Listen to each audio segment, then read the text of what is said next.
Mungu ni mwema na kila wakati. Leo tumekuja hapa kuadhimisha wema wa Mungu ambao umeona watoto wake hawa na ikaamua kwamba iwape mapaji yake Roho Mtakatifu, mapaji 7 ya Roho Mtakatifu. Watoto hawa kama anavyotuambia nabii Isaya, wapakwe mafuta matakatifu, mafuta ya Bwana, ili waweze kusema Roho wa Bwana yu juu yangu na amenipaka mafuta. Na ninyi muwe wapakwa mafuta wa Bwana, wawe kwa wakfu wa Bwana, watakatifu wa Bwana, ili muweze kupata sakramenti hii ambayo ni sakramenti ya ukomavu. Manake ukipata sakramenti ya kipaimara, hapo inakuwa inakufungulia mlango kwa sakramenti nyingine za ukubwa. Naweza kutoka hapo ukawa mtawa, fanya nadhiri, ukawa padre, ukafunga ndoa, ukashuhudia ndoa, ukazaa mtu wa ubatizo au wa kipaimara kadiri ya umri unavyokwenda. Kwa sababu hii ndio sakramenti inayotupa nguvu, inayotupa uwezo wake Roho Mtakatifu. Ndio inatugongea muhuri kwamba wewe sasa unajulikana kama mwanachama halisi kabisa na mkamilifu katika kanisa na katika jumuiya ya Bwana. Na ndio sababu nitasema fulani pokea muhuri wa paji la Roho Mtakatifu. Maanake na kugongea muhuri wa paji la Roho Mtakatifu ili na wewe uweze kwenda unahesabika kati ya wale waliogongewa muhuri wa kanisa, muhuri wa Roho Mtakatifu, muhuri wa Bwana. Na hiyo ndio kitu mnachopaswa kujivunia na kusema kwamba kweli sisi ni wagongewa muhuri wa Kristo. Hivyo sisi ni mali ya Kristo, sisi ni askari wa Kristo, sisi ni mitume wa Kristo na utumwa kwenda kutangaza neno lake. Na ukigongewa ule muhuri unakuwa na majukumu. Licha ya nguvu anazokupa, anakuwa na majukumu. La kwanza ni kusali kila wakati. Ulishaanza kusali, lakini sasa unaweza kusali zaidi kuliko kabla. Jukumu la pili ni kwamba maadili yako sasa yanapaswa kuonyesha ule ukomavu ulioupata. Na tatu, unapaswa kueneza neno la Mungu kwa kila mmoja anayekuzunguka. Jambo la kwanza ni kusali. Kusali ni kwamba ujue kwamba sala ni kitu muhimu kinachotuunganisha sisi na Mwenyezi Mungu. Hivyo unapoamka asubuhi lazima kusali. Unapoamka asubuhi lazima kufanya nini? Kufanya nini?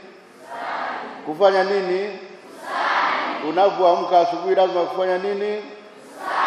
Na kabla hujalala ufanye nini? Kabla hujakula ufanye nini? Ukimaliza kula ufanye nini? Kabla ya kufanya kazi ufanye nini? Lazima kusali. Kusali ndio ishara yetu. Ndio kitu kinachotuunganisha na Mwenyezi Mungu.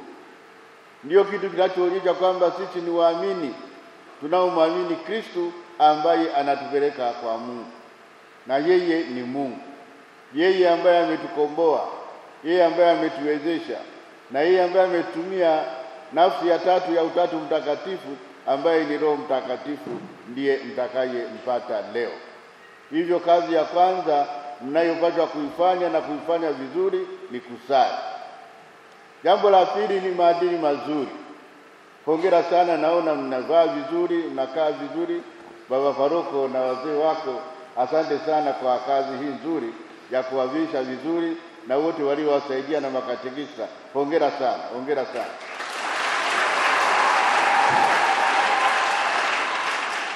Lakini kuvaa kwenu vizuri hivi na kupendeza hivi lazima kuonekane katika matendo yenu, katika maisha yenu, katika maadili yenu, katika nidhamu yenu, ili ukitoka hapa waseme tazama kijana huyu aliyepata kipaimara alivyo na heshima nzuri, alivyo na adabu, anavyojituma, anavyojifanya awe mzuri, anavyotii wazazi na walimu, anavyojituma katika masomo yake.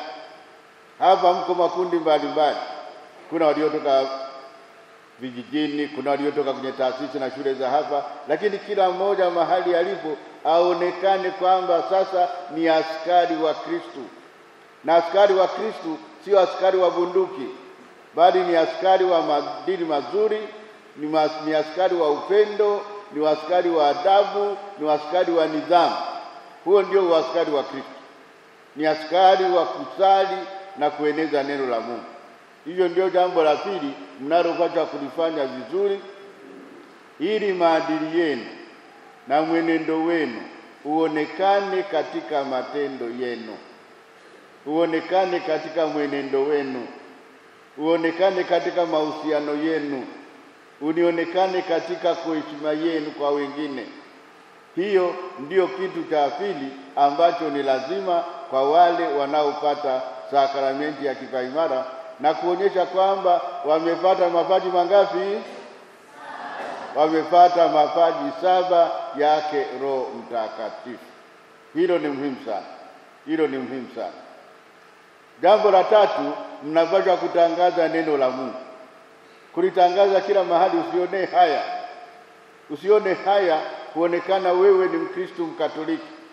Kila mara ujivune, useme mimi ni Mkristo Mkatoliki. Sema sote, mimi ni Mkristo Mkatoliki. Amcha mkono na sema mimi Mkristo Mkatoliki. Hawajawasikia, sema mimi ni Mkristo Mkatoliki. Na nitabaki Mkristo Mkatoliki mpaka kufa. Mpaka kufa. Hiyo ndio ahadi mnayokuja kuiweka leo. Na hiyo ndio mnayopaswa kujivunia na kuitangaza kwa kila mmoja mnayekutana naye, kwamba ninyi ni akina nani. Na wala msijione aibu, msijione usezea, msijione udhaifu. Hapana. Kristo wetu ni mkubwa. Ni Kristo ni mwenye uwezo. Kristo ni mtendaji, na Kristo ni mwezeshaji, na ninyi atawawezesha. Na ukiwa na imani hiyo, atakutegemeza katika maisha yako yote. Katika maisha yako utapata changamoto hapa na pale, kuna milima na mabonde, kuna shida na shida ile, lakini kama unaye Mwenyezi Mungu, kama unasali kwa Mungu, kama unaamini kwa Mungu, utatoboa na kupita. Utatoboa na kupita katika changamoto zote. Lakini kama hauna Mungu, ndio pale ukipata changamoto unaanza kunywa pombe, unaingia madawa ya kulevya na vitu vinginevyo. Lakini yule anayemwamini Mungu, kadiri anapopata shida ndio kadiri anavyoimarika, akijua kwamba Mungu amempa mabega mazuri ya kuweza kuhimili na kuchukua shida zote anazozipokea. Hivyo ndio jambo la tatu ambalo mnapaswa kulifanya. Ninyi kila mmoja ana karama zake. Kila mmoja ameumbwa kivyake, na kila mmoja ana nafasi yake. Usimtazame mwenzako ana kile. Tazama ulichonacho wewe na kiendeleze. Na hii sio kwenu tu, lakini vile kwa wazazi. Mtoto wake, kama anavyotuambia Mtakatifu Paulo, wana karama mbalimbali. Endeleza karama alionayo, usimlazimishe karama asionayo. Muendeleze karama alionayo, na kwa pamoja tutaweza kutengeneza ufalme wa Mungu. Napenda kuwashukuru. Najua watoto wengine wenu hapa mlikuwepo wakati wa askofisho, mlifanya vizuri. Hongera sana. Mlifanya vizuri na mkaheshimisha parokia yetu hii kwa kuonyesha kwamba mnaweza kujifunza, mnaweza mkaonyesha michezo, mnaweza mkafanya mambo mengine. Hiyo ni kutokana na uratibu kati yenu watawa na mapadri. Napenda kushukuru mapadri ambao kwa kweli ni mfano. Kuna mjukuu na ndiye paroko, hakuna baba na kuna na babu, lakini wote wanakaa vizuri. Tuwapigie makofi jamani. Kwa sababu sio kawaida unakuta mjukuu ndiye paroko, anayefuata ni kama baba yake, alafu na babu. na wote wako pamoja, na hiyo ionyeshe imani na familia zetu, tukae hivyo hivyo katika familia zetu, na sisi tukae licha ya utofauti wetu.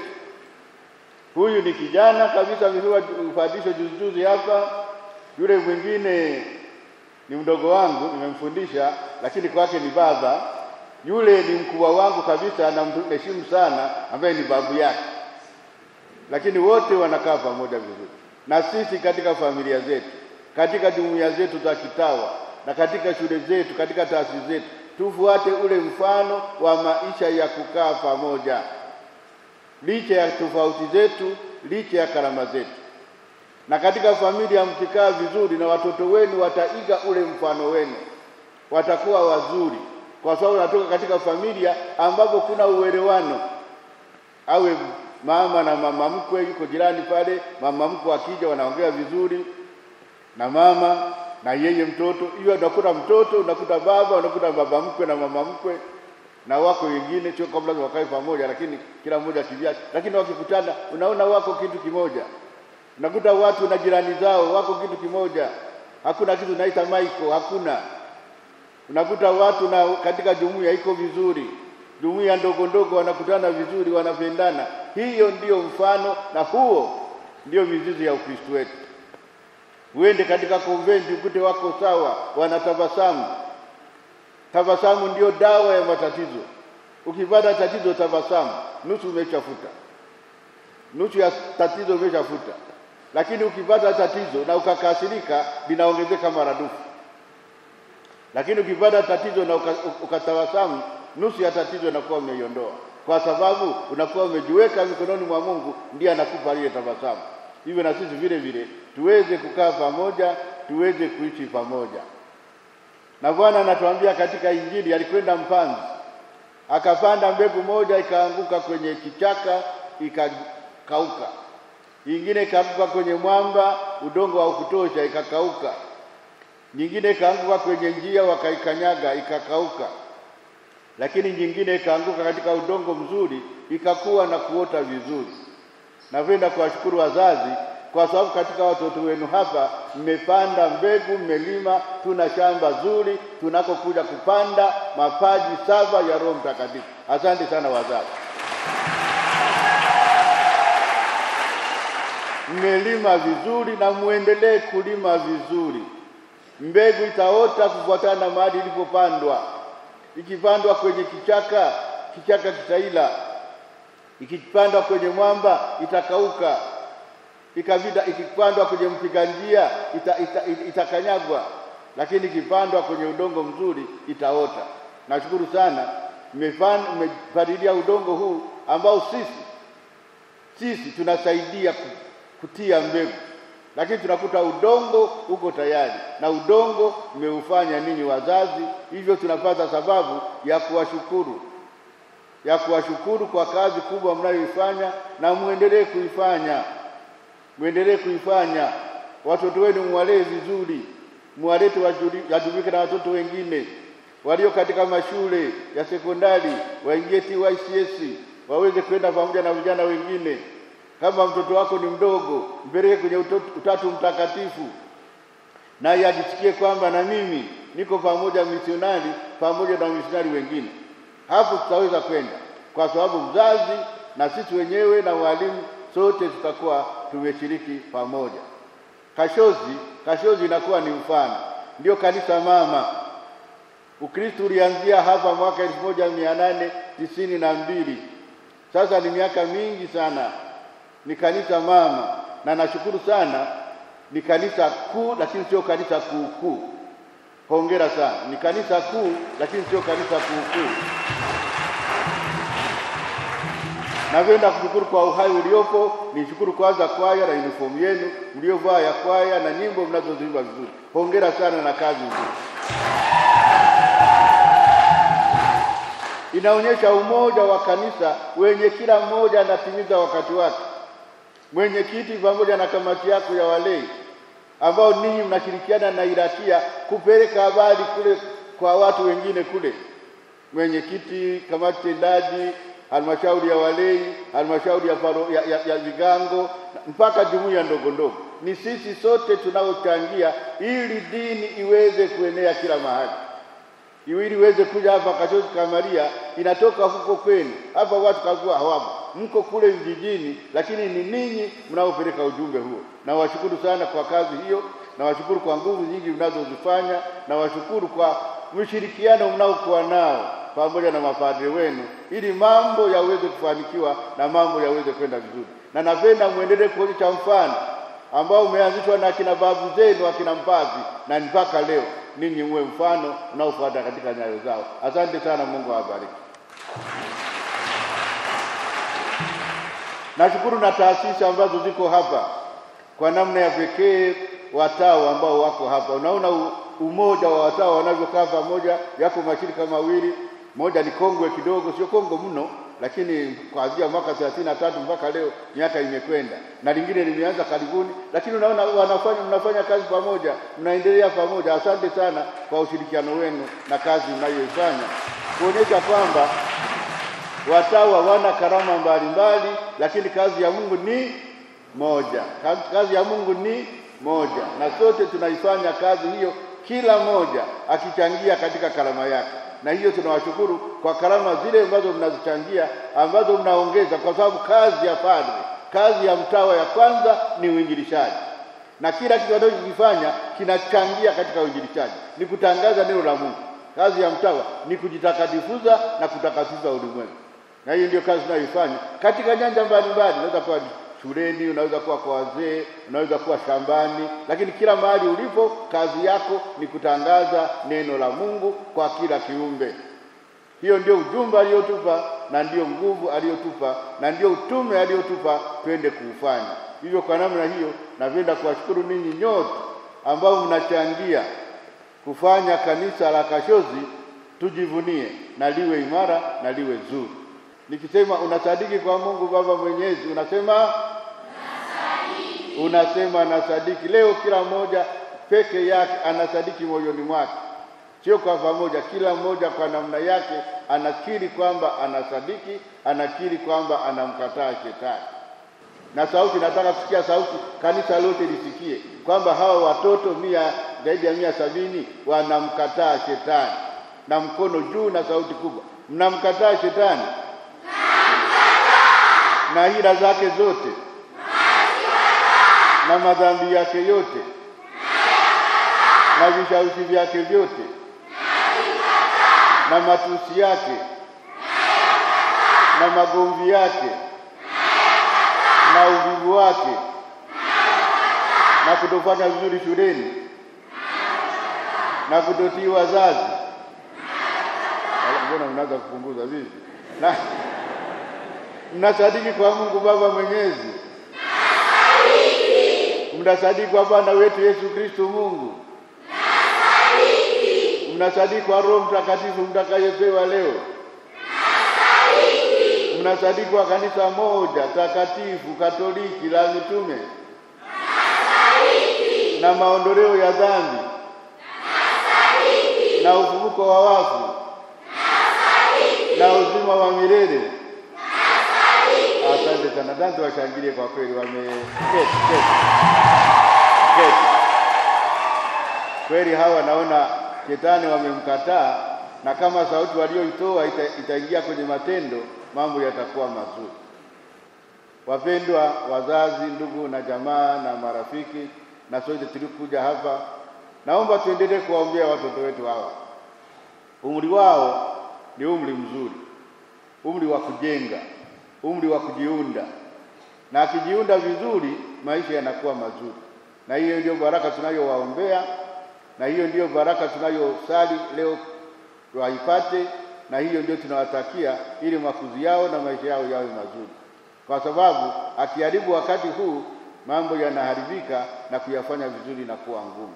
Hivyo tuendelee kuwaombea, na sio tu kuwaombea, lakini wengi wao bado ni wadogo. Tuendelee kuwaongoza, tuendelee kuwasaidia, tuendelee kupalilia ile shamba, ili mbegu ya Bwana iliyopandwa iweze kuota vizuri. Tumsifu Yesu Kristo.